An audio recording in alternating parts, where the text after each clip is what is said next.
My parents were involved with stations when I was younger, and they lived on stations, and of course I lived on the stations with them, and I enjoyed it. And yeah, after I left school and became a mechanic, I came back to the stations and worked with friends and just enjoyed the lifestyle, so I decided to stick with it. While it's filtering, I will get myself in. I grew up in a station and then went off to boarding school, and always wanted to go back to the bush and never thought I really would, because I enjoy the isolation. I enjoy my own company. Who wouldn't enjoy being out here? I guess unless you're a city person, and I have friends who wouldn't live out here in a fit, but it's less frantic than living in a city. I know that when you're living in the city, you always rush here and rush there, but out here it seems to be a lot more relaxed and laid back. But it is hard work. There is a lot of hard work involved. It doesn't come easy.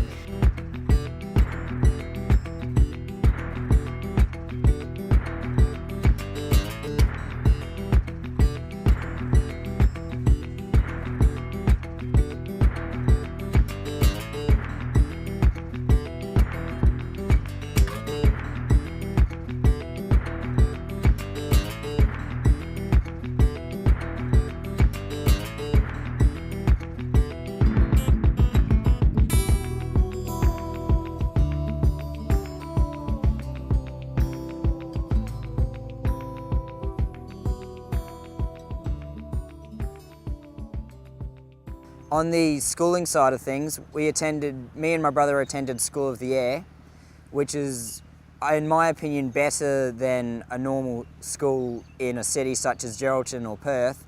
It's very difficult teaching your own child because they don't always behave the way you would like them to. But it is a very good and advanced education, so when the kids do eventually go off to boarding school, they have a really good grounding. Because there isn't any side effects like bullying or anything like that. Everyone was raised by the parents to be the way, like, well-mannered and everything like that. Does living on a station give you a certain maturity that you think is better when growing up? Oh, well, yes, I think it does, actually. It gives me, it makes people grow up a lot quicker than you would in cities. And even though they do have a lot of contact with children, they do converse a lot with adults. Country kids are definitely more mature than city kids. Countryside's definitely a lot better for raising children. They certainly have to grow up a lot quicker. They've got to do chores and a few odd jobs and feed chooks and ride horses and go mustering with us and all that sort of stuff. So they have to grow up a lot quicker than city kids.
Where we came across, hang on. There's a road going into the yard. Is that where you want us to go, Greg? No, just wait there for a minute.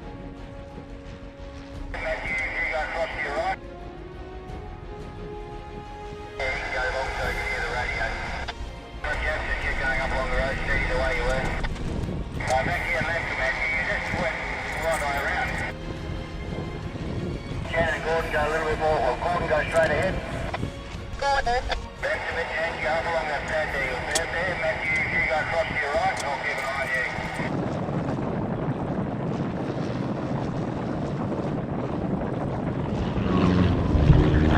40 minutes for the engine.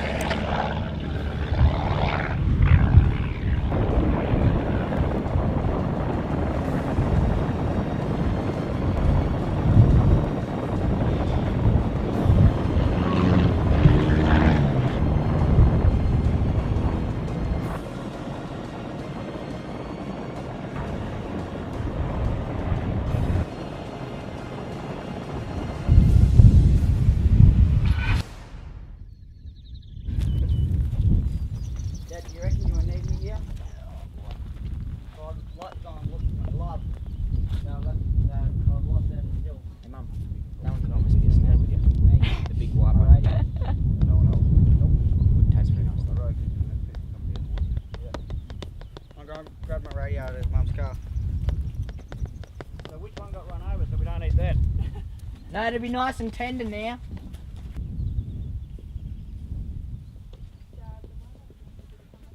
I was hit by a bull in the yards about 18 months ago, and we had to get the flying doctor in to fly me out. I had facial fractures, concussion. But having said that, I was very lucky that I wasn't more severely hurt than I was. The psychologist tried to tell me that I'd have flashbacks and I would be frightened of getting back in the yard, but I'm not, because it's just something you live with. It's a lifestyle, and it's just what we do. I think that's probably the biggest worry with living in an isolated area. I think we just about have frequent flyers with the RFDS out here. We've used it 3 times for our youngest son. When Tim was 3, he got his hand stuck in the V-belts of a water pump and severely lacerated his left hand. But the only place they could treat it was in Perth, which is a 12-hour drive. My husband Greg flew him into town. And from there, the Royal Flying Doctors Service flew us to Perth. I'd like to be closer to the city so that if I experience another injury, then I will be closer to the hospital. If I raise a family, I wouldn't like them to experience the same thing.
No, it'll be nice and tender now.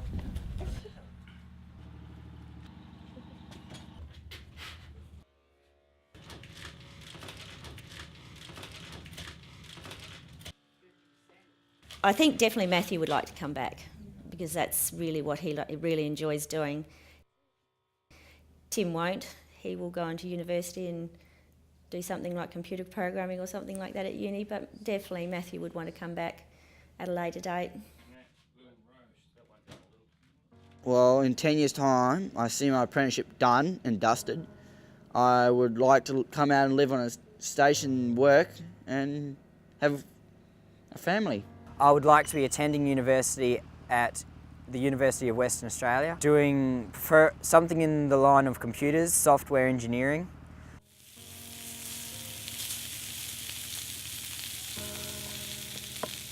Bit different, you don't get as many opportunities as you would in towns or cities.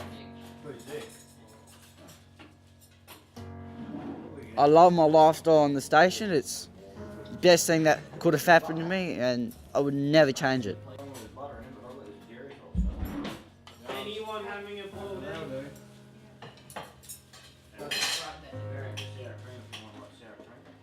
I do enjoy a lot of the freedom. There are so many more things you can do out here that you can't do in a city. We can ride motorbikes, we have a million acres to do so. Dad has an aeroplane, we can ride horses.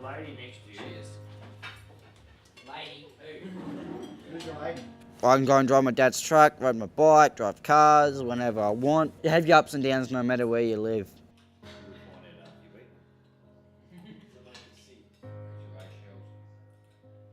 We really enjoy being out here, otherwise you wouldn't be here. It's a choice, a lifestyle choice that you make because you enjoy it.